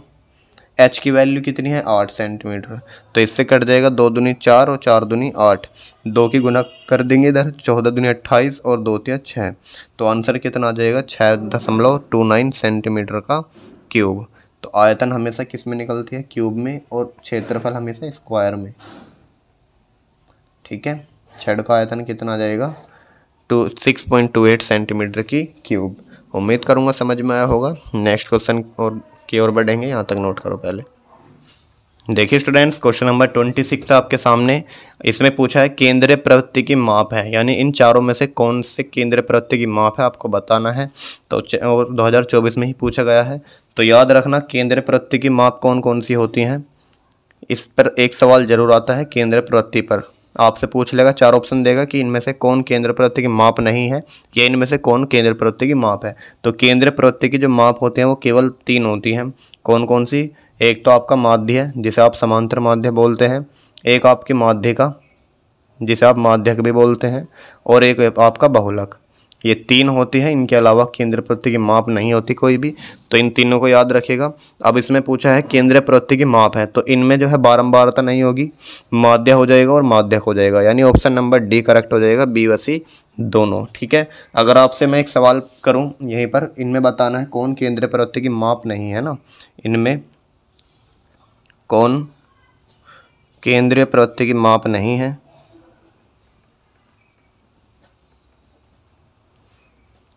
और मैं ऑप्शन देता हूं आपको, जैसे एक आ जाएगा माध्य, एक आ जाएगा माध्यिका, एक आ जाएगा आपका माध्य विचलन, और एक आ जाएगा आपका बहुलक। तो अब बताइए इनमें कौन केंद्रीय प्रवृत्ति की माप नहीं है। तो आपसे ऐसा भी पूछ सकता है। तो माध्य भी होता है, माध्यिका भी होती है और बहुलक भी होता है। कौन नहीं होता, माध्य विचलन नहीं होता, ठीक है। तो याद रखिएगा केवल और केवल 3 होती हैं केंद्रीय प्रवृत्ति की मापें। चलिए नेक्स्ट क्वेश्चन की ओर बढ़ेंगे। क्वेश्चन नंबर 27, यहाँ तक नोट करें पहले। देखिए स्टूडेंट्स, क्वेश्चन नंबर 27 आपके सामने। निम्नलिखित आवृत्ति वितरण से माध्य ज्ञात कीजिए। माध्य का मतलब होता है समांतर माध्य, ठीक है। ये आपको आवृत्ति वितरण दिया गया है, ठीक है। इधर बारंबारता लिखी गई है नीचे और इधर वर्गांतराल लिखा गया है। तो इस टाइप का सवाल जरूर आता है, इसको सही से करके जाइएगा। तो देखिए कैसे करते हैं इस टाइप के सवाल। सबसे पहले जो दिया है उसको लिखेंगे वर्गांतराल, जो वर्ग अंतराल है, और इधर बनाएंगे आवृत्ति। आवृत्ति को बारंबारता भी बोलते हैं, इसको f से रिप्रेजेंट करते हैं, ठीक है। और वर्ग अंतराल है 0 से लेकर 10 और 10 से लेकर के 20, 20 से 30, फिर 30 से 40 और 40 से 50। उसके बाद यहाँ पर 8, 12, 10, 11 और 9। अब ध्यान से देखिए, यहाँ तक करने के बाद सबसे पहला काम है हमारा मध्यमान निकालना। क्या निकालना? मध्यमान। मध्यमान को x से रिप्रेजेंट करते हैं। मध्यमान क्या होता है? जो वर्ग अंतराल है 0 और 10, इनके जो बीच का पद है वो क्या होगा? तो 0 और 10 के बीच का पद आएगा 5, ठीक है। या अगर आपको नहीं निकालना आता, कैसे निकालते हैं? इसको और इसको ऐड करके 2 से भाग कर दो भाई। 0 को और 10 को ऐड करेंगे 10 आएगा, और 10 को 2 से भाग करेंगे 5 आएगा, ठीक है। 10 को और 20 को ऐड करो 30, और 30 को 2 से डिवाइड करेंगे यानी 15। अब ठीक है, सब में 10-10 का गैप है तो इनमें भी 10-10 का गैप आएगा, यानी 5 के बाद 15, उसके बाद 25 लिख दीजिए, फिर 35 लिख दीजिए, उसके बाद 45 लिख दीजिए, ठीक है। अगली जो कॉलम बनेगा वो बनेगा f इंटू एक्स, यानी f की मल्टीप्लाई करनी है x में, तो एफ एक्स बनेगा इधर। 8 की 5 में गुना करो, 8 पंजे 40, 12 पंजे 60, हासिल को 6, 12 कम 12 6 18। 10 की 25 में करेंगे तो 250 आ जाएगा। 11 की 35 में करो, 11 पंजे 55, हासिल लगो 5, 11 ते 33 और 5 38। 9 की 45 में करो, 9 पंजे 45, हासिल लगो 4, 9 चौक 36 और 4 40 हो जाएगा। अब इधर जो है सिग्मा एफ को जोड़िए और इधर सिग्मा एफ एक्स को जोड़िए। तो सिग्मा एफ का मतलब है एफ के सारे मानों को जोड़ सकते हो। 8, 12, 20 और 10 30, 30 और 11 41 और 9 50, ठीक है। इधर सिग्मा एफ एक्स को जोड़िए। सिग्मा एफ एक्स बराबर, तो 0 0 5 और 5 10, हासिल लगो 1, 4 और 1 5 और 8 13, 13 और 5 18, 18 और 8 26, हासिल लगो 2, 2 और 1 3 और 2 5 और 3 8 और 4 12। तो सिग्मा एफ एक्स आ गया आपका 1260। आप ध्यान से देखिए, हमें निकालना है सममाध्य। तो फॉर्मूला क्या होता है माध्य का? ये होता है सिग्मा एफ एक्स बटे सिग्मा एफ, ठीक है। सिंपल सा फॉर्मूला है। सिग्मा एफ एक्स का मान है 1260 और सिग्मा एफ का मान कितना है 50। इसको बस डिवाइड करना है और कुछ नहीं। तो 5 से काटेंगे इसको, 5 दूनी 10 हो जाएगा, बचेंगे कितने 2, 26 हो गया, 5 पंजे 25, बचा 1, पॉइंट लगा के ताली 0, 5 दूनी 10। तो यानी माध्य हमारा कितना आ चुका है 25.2, ठीक है। ये आपका 4 नंबर में पूछा जाता है और देख लीजिए कितना आसान क्वेश्चन है। चलिए नेक्स्ट क्वेश्चन की ओर बढ़ते हैं, यहाँ तक नोट कीजिए पहले। देखिए स्टूडेंट्स, नेक्स्ट क्वेश्चन आपके सामने क्वेश्चन नंबर 28। निम्नलिखित बारंबारता सारणी से बहुलक ज्ञात कीजिए। इससे पहले हमने माध्य ज्ञात किया था, अब के बाद बहुलक ज्ञात करना है। तो आपको 3 टाइप के क्वेश्चन इसमें पूछे जाते हैं, एक तो माध्यक का, एक माध्यिका का और एक बहुलक का। तो तीनों ही आपको अच्छे से करके जाने हैं। तो बहुलक कैसे निकालते हैं आपसे देखिए 2020 में भी पूछा गया, 23 में और 24 में, यानी पिछली 2 साल से तो लगातार आ रहा है। तो इस बार भी आने के पूरे चांसेस हैं इसके, ठीक है। 6 नंबर में आपसे पूछे जाते हैं इस टाइप के सवाल। तो कैसे करेंगे ध्यान से देखिए। बहुलक क्या होता है? बहुलक का मतलब होता है जो सबसे ज़्यादा बार आ, यानी जिसकी बारंबारता सबसे ज़्यादा हो वही बहुलक होता है। तो बारंबारता देखिए सबसे ज़्यादा किसकी है? तो बारंबारता यहाँ पर सबसे ज़्यादा 12 नज़र आ रही है आपको। तो हमारा जो बहुलक वर्ग हो जाएगा वो जाएगा 60 और 80। तो लिखेंगे सॉल्यूशन बहुलक वर्ग बराबर 60 80। अब इसमें 60 जो है निम्न सीमा है और 80 क्या है? उच्च सीमा है। तो लिखेंगे निम्न सीमा बराबर 60, इसको हम L1 भी बोलते हैं, और उच्च सीमा यानी L2 बराबर आ जाएगा 80। और इसका जो ऊंचाई आ जाएगी, ऊंचाई कितनी आ जाएगी इसमें? ऊंचाई का मतलब h कि कितना इसका विस्तार है। 60 से लेकर 80 के बीच का कितना डिफरेंस है? 20 का डिफरेंस है, तो इधर आ जाएगा 20। अब ध्यान से देखिए, ये जो बारंबारता है किसकी? बहुलक वर्ग की। इसको नाम देंगे हम F0, इससे पहले को नाम देंगे इसे नाम देंगे हम F1, ठीक है। और इससे पहले वाले की बारंबारता को F0 नाम देंगे और इससे अगले की नाम देंगे F2। क्या नाम देंगे इसको? F2। तो स्टार्ट हो गया 0 1 2 ऐसे स्टार्ट होता है, ठीक है। बीच वाले को हमेशा F1, इससे पहले का F0 और F2 बराबर 6। तो लिखेंगे F0 बराबर 10, F1 बराबर 12 और F2 बराबर 6। अब फॉर्मूला क्या होता है बहुलक का? ध्यान से देखिएगा। बहुलक का फॉर्मूला होता है L2 plus F1 minus F0 बटे 2F1 minus F0 minus F2 और गुना ऊंचाई। ये होता है फॉर्मूला। ठीक है, L2 का मान रखिए यहाँ पर कितना आएगा, देखिए L2 का मान है 80 प्लस F1 का मान कितना है 12 माइनस F0 का मान कितना है 10 बटे 2F1। तो 2F1 की वैल्यू है 10 इंटू 10 हो जाएगा माइनस F0 का मान कितना है सॉरी एक सेकंड, F1 का मान रखना था नीचे और F1 का मान है 12, तो यहाँ पर जो है 12 आएगा और F0 का मान कितना है 10, यहाँ पर 10 आएगा माइनस F2 का मान है 6 और गुना ऊंचाई कितनी है 20। इसको सोल्व करेंगे 80 प्लस 12 में से 10 गए बचेंगे 2 बटे 12 दूनी कितना हो जाएगा 24 माइनस 10 और 6 कितने हो जाएंगे 16 इंटू में आ जाएगा 20। ठीक है, अब यहाँ ध्यान से देखना है 80 प्लस 2 और 20 की मल्टीप्लाई करेंगे 40 आ जाएगा, 24 में से 16 जाएंगे तो 8 बचेगा और 8 पंजे होता है 40, 80 और 5 कितना हो जाएगा 85। तो इसका जो बहुलक आएगा वो कितना आएगा 85, इसका करेक्ट आंसर हो जाएगा। तो नेक्स्ट क्वेश्चन देखेंगे, यहाँ तक नोट कीजिए, इंपॉर्टेंट क्वेश्चन है, इसके अच्छे से प्रैक्टिस कर लेना। एक सेकंड, यहाँ पर जो है आंसर में कुछ गड़बड़ी लग रही है मुझे, एक बार चेक करनी दीजिए। यहाँ पर जो होता है L2 नहीं होता बच्चों, L1 होता है। ठीक है, यहाँ पर थोड़ा मिस्टेक हो गई है, L1 लेंगे तो L1 का मतलब कितना है यहाँ पर 60 है, तो 80 की जगह आ जाएगा 60, यहाँ पर भी 60 आ जाएगा और यहाँ पर भी 60 आ जाएगा और जब 60 में 5 जोड़ेंगे तो आ जाएगा 65। ठीक है, बस थोड़ा सा चेंज करना है, L2 की जगह L1 करना है फॉर्मूले में और बाकी सब सेम है। चलिए नेक्स्ट क्वेश्चन की ओर बढ़ेंगे, यहाँ तक नोट करो पहले। देखिए स्टूडेंट्स, क्वेश्चन नंबर जो 29 है आपका प्रायिकता वाले चैप्टर से है। क्वेश्चन क्या है, यदि एक घटना निश्चित रूप से घटती है तो इसकी प्रायिकता क्या है। तो निश्चित रूप से घटती है अगर कोई घटना, तो उसकी प्रायिकता हमेशा क्या होती है 1 होती है। कि इसका मतलब निश्चित रूप से घट रही है कि इसकी पॉसिबिलिटी हमेशा क्या होगी 1 होगी। और अगर आपसे पूछ लेता कि अनिश्चित रूप से घटती है, ठीक है, अनिश्चित कह दे या असंभव कह दे, ठीक है, असंभव घटना, तो उसकी प्रायिकता होती है हमेशा 0। ठीक है, अनिश्चित की हो जाएगी 0 और निश्चित की हो जाएगी 1, इसको याद रखिएगा। चलिए नेक्स्ट क्वेश्चन की ओर बढ़ेंगे। और एक और चीज़ इसमें याद रखनी है, जो प्रायिकता का मान होता है आपका P का मान, वो हमेशा 0 या 0 से बड़ा हो सकता है या 1 से छोटा हो सकता है, यानी 0 और 1 के बीच में होगा।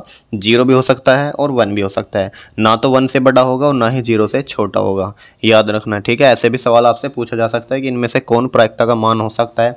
ऑप्शन दे देगा 1/2 या 3/2, ठीक है, और आपसे दे देगा 1/4 या 0.5। तो बतानी है इसमें से कौन सी प्रायिकता नहीं हो सकती। 1/2 का मतलब क्या होता है 0.5, 0 से बड़ा है हो सकता है।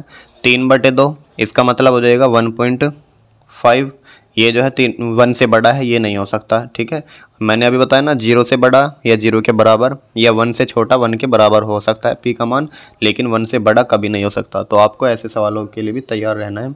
नेक्स्ट क्वेश्चन की ओर बढ़ेंगे और आज की क्लास का लास्ट क्वेश्चन हो जाएगा वो। नेक्स्ट देखिए क्वेश्चन, देखिए स्टूडेंट्स, क्वेश्चन नंबर 30 है, आज की क्लास का लास्ट क्वेश्चन है। इसमें दिया गया है, ताश की अच्छी तरह से फेंटी गई 52 पत्तों की एक गड्डी में से एक पत्ता याद रक्षा निकाला जाता है। इसकी प्रायिकता ज्ञात कीजिए कि निकाला गया पत्ता नंबर 1 बादशाह होगा और नंबर 2 बादशाह नहीं होगा। ये आपसे सीधा 6 नंबर में पूछा गया है। कितने नंबर में? 6 नंबर में, और बहुत ही आसान क्वेश्चन है। इन क्वेश्चनों को बिल्कुल नहीं छोड़ के आना, 2024 में पूछा गया है। देखिए ध्यान से कैसे, मैंने आपको एक वीडियो में बताया था कि 52 ताश के पत्ते होते हैं हमारे, उसमें कौन से पत्ते कितने होते हैं। मैंने ये भी बताया था कि जो 52 ताश के पत्ते होते हैं इनको 2 हिस्सों में बांट देते हैं, 26 लाल और 26 कालों में। ठीक है, ये 26 लाल होते हैं और 26 काले पत्ते होते हैं। इन 26 लाल में भी 2 हिस्से होते हैं, 13 और 13 पत्ते, और इसमें भी 13 टाइप के होते हैं। ठीक है, इसमें जो होते हैं लाल में एक तो पान होता है और एक ईंट होता है, और इसमें एक हुक्म होता है और एक चिड़ी होते हैं। ठीक है, ये 13 पत्ते चिड़ी के, 13 पत्ते हुक्म के, 13 पत्ते ईंट के और 13 पत्ते पान के। अब बादशाह उसमें हर एक सेट में एक होता है, एक बादशाह होता है इसमें भी, और इसमें भी एक बादशाह होता है, इसमें भी एक बादशाह होगा हुक्म का, और चिड़ी में भी एक बादशाह होगा हुक्म का। तो कुल बादशाह कितने हो गए? टोटल 4 हो गए। तो 4 पत्ते होते हैं बादशाह के। ठीक है, अब ध्यान से देखिए, लिखेंगे हम जानते हैं कि 52 ताश की गड्डी में 52 ताश की गड्डी में बादशाह के पत्ते 4 होते हैं। बादशाह के 4 पत्ते होते हैं। ये लिखेंगे पहले कि हम जानते हैं 52 ताश की गड्डी में बादशाह के पत्ते 4 होते हैं। अतः एक पत्ता या एक बादशाह पत्ता निकालने के लिए अनुकूल परिणाम कि जो हम एक पत्ता निकालेंगे वो 4 टाइप से आ सकता है। कोई सा भी बादशाह निकल सकता है, वो कि पान का भी बादशाह हो सकता है, वो ईंट का भी बादशाह हो सकता है, वो हुकुम का भी बादशाह हो सकता है और चिड़ी का भी बादशाह हो सकता है। इस टाइप से हमारे 4 पॉसिबिलिटी बन सकती है। लेकिन कुल संभव परिणाम कितने हैं? कुल परिणामों की संख्या और कुल परिणाम कितने हैं हमारे? 52 पत्ते हैं, तो 52 लिखेंगे। अतः अभीष्ट प्रायिकता जो प्रायिकता का फॉर्मूला होता है कुल अनुकूल परिणाम और कुल संभव परिणाम, ये होता है इसका फॉर्मूला, कुल संभव परिणाम। अब बताइए कुल अनुकूल परिणाम कितने हैं? कुल अनुकूल परिणाम है 4 और कुल संभव परिणाम कितने हैं? 52। तो 4 से 52 काटो तो 2 से 2 बार गया और 2 से कट जाएगा 26 बार, 2 से कट जाएगा 13 बार, तो 1/13 आ जाएगी। तो इसकी प्रायिकता कितनी आ जाएगी? 1/13। एक आंसर तो ये हो गया कि बादशाह होने की प्रायिकता कितनी है? 1/13। नंबर 2, ये नंबर 1 था, एक बादशाह निकालने की प्रायिकता। अब ये कह रहा है बादशाह नहीं होने की प्रायिकता। अब ये बताइए अगर बादशाह होने की प्रायिकता 1/13 है तो बादशाह नहीं होने की प्रायिकता क्या हो जाएगी? 1 - 1/13। तो लिखेंगे बादशाह नहीं होने की प्रायिकता, बादशाह नहीं होने की प्रायिकता। जो नहीं वाले होते हैं उसको 1 में से घटा देते हैं हाँ वाले को। तो बादशाह होने की प्रायिकता तो 1/13 है, तो बादशाह नहीं होने की प्रायिकता हो जाएगी 1 - 1/13।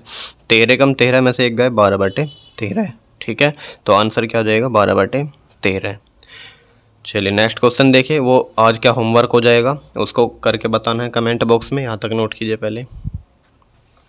देखिए स्टूडेंट्स, ये आज की क्लास का आपके लिए होमवर्क क्वेश्चन है, लट्टू संयोजन है। इसमें बताना है आपको कौन सा इसका राइट हो जाएगा। आपने 30 क्वेश्चनों में से कितने क्वेश्चन को सही सोल्व किया मुझे कमेंट बॉक्स में कमेंट करके बताना। ठीक है, और वीडियो कैसी लगी वो भी मुझे कमेंट करके बताना। अगर कोई डाउट रह गया है आपका या इसकी पूरी PDF चाहिए आपको तो नीचे टेलीग्राम चैनल का लिंक दिया गया है, उसको ज्वाइन कर लेना। टेलीग्राम पर जाकर सर्च कीजिएगा स्टडी विद फैसल, तो ऐसा ही आ जाएगा आइकन जैसे यूट्यूब का आइकन है, उसको ज्वाइन कर लेना और वहाँ पर आप कोई भी डाउट मुझसे बेझिझक पूछ सकते हैं। मिलते हैं नेक्स्ट वीडियो में, तब तक के लिए जय हिंद।